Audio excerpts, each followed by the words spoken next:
I had no desire to move on if it meant leaving my son behind.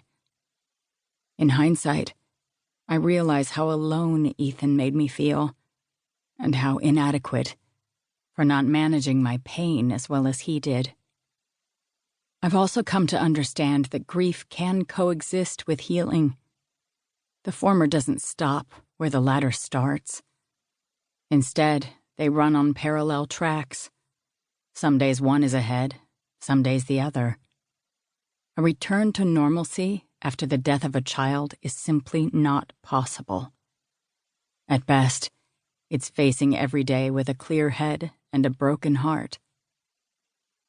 After the prosecutor's bombshell, I thought Nash would regard me with cautious suspicion, like Ethan did after my brief stay in the psych unit, as though I might revert to seeing Colton's face in the shadows. Instead, Nash gave me the ultimate gift: his compassion.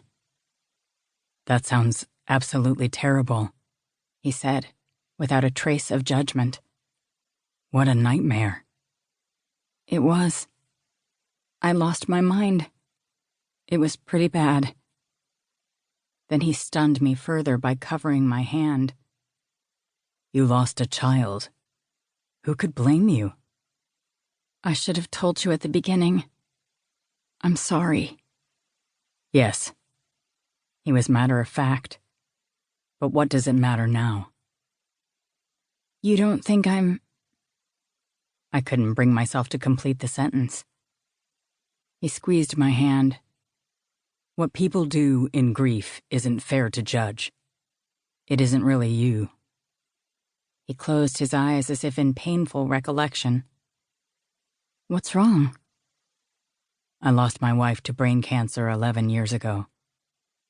I gasped. "Oh my God, I'm so sorry. I didn't even know you were married." "I never talk about her."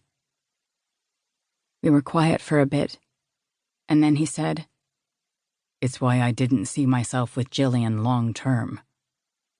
Just couldn't let go."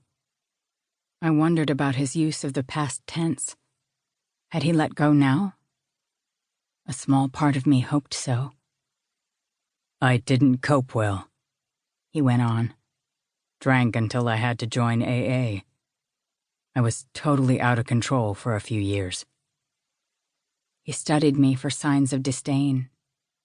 I remained unfazed. "We do what we can to survive," I said, "and we're stronger for it." "Exactly. That's why this whole scandal doesn't feel like the end of the world. Because I've been through worse." There was a glimmer in his eye. He blinked it away.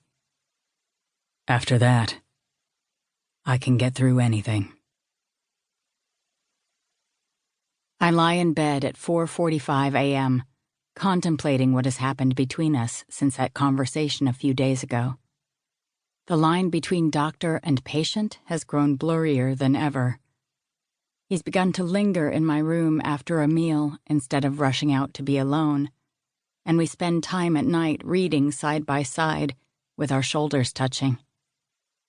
Sometimes he tells me funny quirks about his wife, like that she collected mustache cups and enjoyed terrible puns, and I share an anecdote about Colton. I told him about Colton's love of making up stories and how we invented an adventure series about a lonely space robot named Melvin. I also told him about Colton's favorite nurse at the hospital, Lucy, whom he called his girlfriend, and who surprised him with fudge one year on Valentine's Day. By then, he was getting his nutrition through a feeding tube because his stomach was in such bad shape, but the doctors allowed him to taste the fudge anyway. It might have been the last great day of his life. Sharing these private memories has brought us immeasurably closer. Last night, before we went to sleep, he closed his laptop and said to me, "You know what?" "What?" "I came for the birth, but that's not why I'm staying." "It's not?" "You're brave, Claire. I've never met anyone like you." I laughed dryly, in spite of my